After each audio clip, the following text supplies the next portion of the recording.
Hey everybody, welcome to another Illustrator CS6 tutorial. Today we're going to learn some cool selection techniques because there's a bunch of different selection tools in Adobe Illustrator that are different from other programs. So if you check over here on the left, our selection tools are going to be this top section here, which are divided by this little divider right above the pen tool. We've got the selection tool. We've got the direct selection tool, which also has a group selection tool in it. We got the magic wand tool, and we've got the lasso tool. And now if you're proficient in Photoshop or you've used Photoshop before, you'll recognize some of these, and then some of these you might not recognize, like the direct selection tool. This isn't something you would use in Photoshop. So let's start off with the selection tool. And this is the basic tool that you're going to use for selecting objects and moving them around and everything like that. The hotkey for the tool is V, and you'll want to remember that and always use it because you're going to be using the regular selection tool a lot. So all you need to do to use this is just position your arrow over the object, on the edge, on the path, or if it has a fill, then just click on it on the fill, and you're going to get that, or you're going to be able to select the object. Now this object doesn't have a fill, but it's a spiral, which is it's just a path, so I click on the path. Now I wanted to show you that if you create an object, I'll create an object real quick that doesn't have a fill. So I created a circle, no fill in it. When I go to click inside, since it has no fill, I'm unable to select it. Now, you can also click and drag to create a marquee, which is this square box here with the dotted lines. And if you drag it across part of the object, you're going to be able to select the object. If you have an object here that's closed and it doesn't have any fill in it, you can also use your box or selection or your marquee selection here and drag, and it'll select the actual object there. So you just can't click to select, but you can marquee select it. I'm just going to delete this out of here. Same thing with this here. If I go to try to use my marquee selection, it's not going to do anything because this is just an open path. It's not closed. I'm going to have to actually click on the path or drag the marquee selection through some of the path for it to get selected. Now, if you want to select multiple items, then you're going to want to click on one and then hold the Shift button down. And this allows you to click on more than one, and this adds these to your selection box. Now I can move all of these if I wanted to. Now, if the object has a fill, you're able to click in the center of it and drag it around. If it doesn't, and you try to click and drag, it's not going to work and everything's going to get deselected. Now you can use your rectangle marquee as well.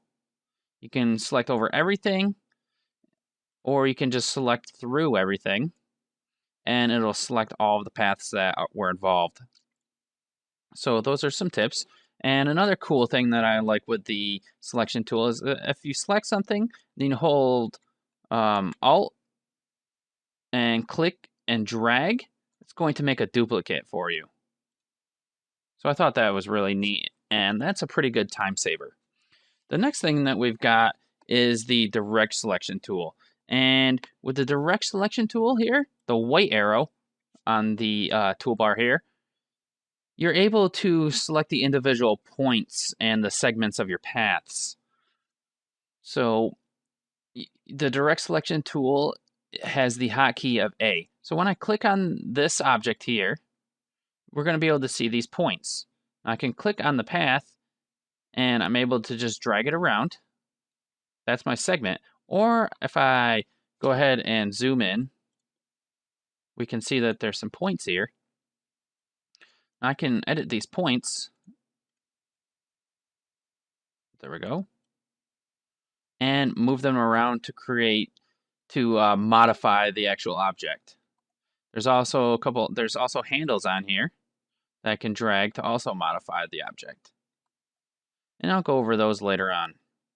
I'm going to zoom back out. Let's put this in an area because I want to be OCD. There we go.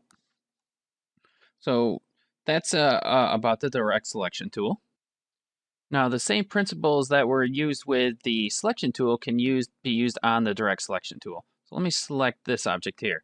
And we can see we've got points here that are easy to find. And if I click and drag, I'm able to select more than one point. And when I go to move them, both of the points are going to move. I can also use Shift to select multiple points. And when I go to move them, it's going to be like that. You can see a little trick there, how to create an arrow. And that's pretty much it with the direct selection tool. It's mainly used for editing your points. I click on my path. I'm able to click and drag on the path. I think I went over that already. But that's it on that. Let's go to the lasso tool, which is the fourth one down, and the hotkey is Q. Now, the lasso tool, you want to use that when you want to select the shapes that are like closest shapes you don't want to select. So, for example, you are trying to use like I'll just show you how to use it. You go ahead and click and drag.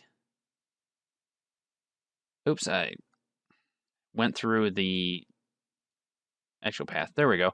I went and I only wanted to select these three here.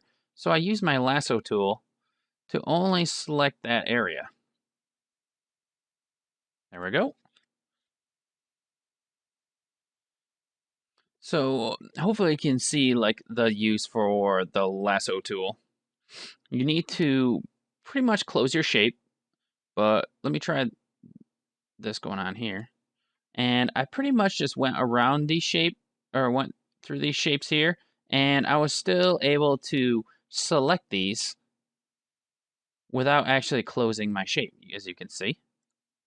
If I try to do it like this, all the shapes are going to get selected. So you don't have to go around in a complete circle. Oh, there's some more artifacting that I was talking about that happened in my last tutorial too.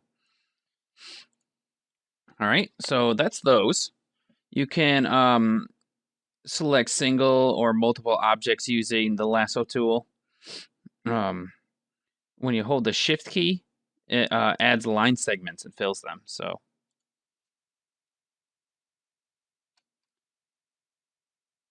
see there. Let's go into here and select these line segments. So there you go. That's how you use the lasso tool. The next tool we got is the magic wand tool. So go ahead and take that, and you can just select entire objects with the magic wand tool as well. It's a hotkey is Y, as you can see on the tooltip there. And it actually looks like a magic wand, so that's why it's named that.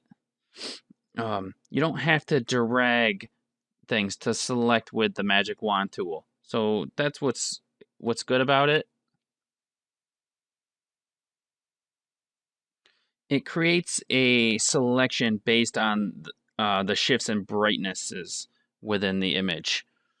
So if there's like a definable color shift, it's only going to select the color that you have picked, which is actually not easy to demonstrate with these, but see if I can figure out a way to make this work a little better. So what I'm going to do is create another color, or create another shape with the same color as this red square. So let me click create an ellipse here. And I'll just bring up the strokes so they kind of look the same. So now they're deselected. If I take the magic wand tool here and I go ahead and select this, you can see that the red here, or the red square, is also selected. So you're just selecting based on color. If I go to select the blue here, it's going to deselect these two colors because they're not the same color and only select the blue. So that's how the magic wand tool works. Pretty easy. Use it for selecting colors pretty much. Now, what if you want to select more than one color?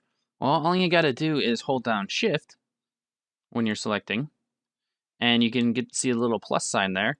And when you select or click, it's going to select more than one color. If you hold down Alt, it's going to deselect the colors that you didn't want, while leaving the other colors that you did have selected still selected. So that's how you add and take away different selected colors. So I guess that's all I really wanted to go over for these selection tools. So yeah, it's different techniques on how to select things depending on how your project is set up and what you need to do. So hopefully you guys learned a little bit about these tools and can put them to use in your next project. Give me a thumbs up down below if you liked the video and you learned something. And thanks a lot for watching. See you guys later.